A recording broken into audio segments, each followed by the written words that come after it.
In this question, I think it's a good idea to just sketch the circle to start with, just roughly. So I'm going to draw some axes.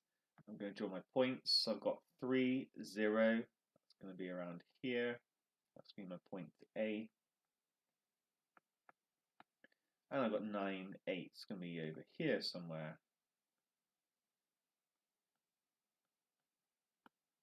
And then it says the line AB is the diameter of the circle.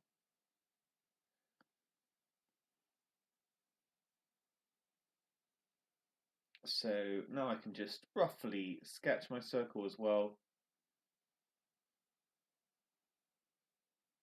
Okay, that's not too bad.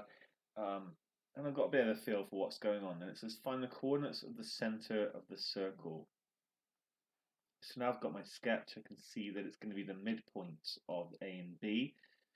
So there's two ways to do this. I can either use the formula where you add the two coordinates and you divide by 2. We're basically finding the mean of the two coordinates.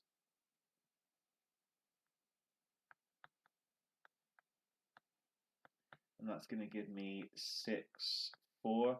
Or I could maybe have looked at it and thought, right, what number is the same distance away from 3 and 9, 6, and the same for 0 and 8, 4. So that's part A. Part B, find the equation of the tangent to the circle at the point B. So our tangent is going to be this line here. So we want to find the equation of this green line.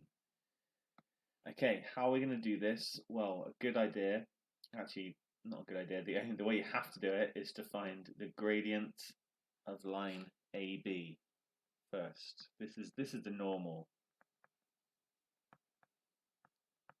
Gradient of AB,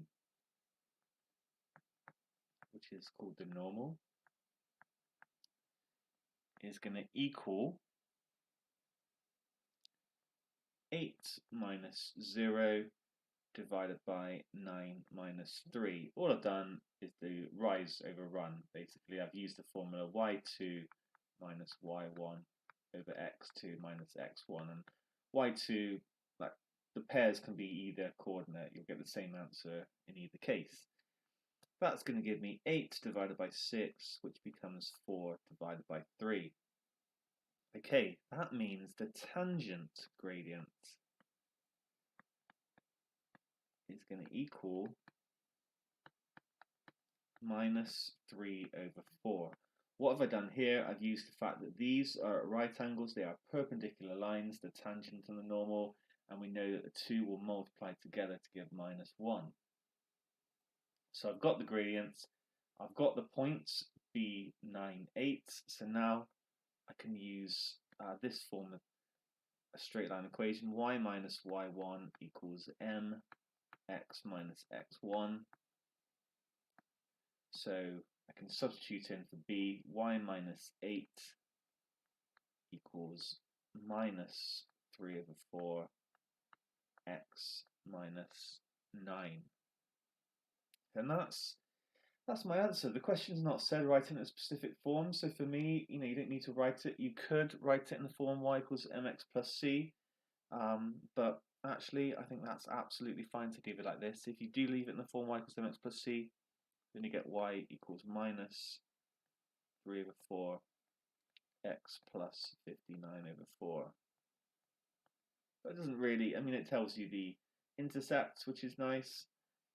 And I'm going to know that crosses the axis up here at 59 over 4. But this is perfectly fine as well.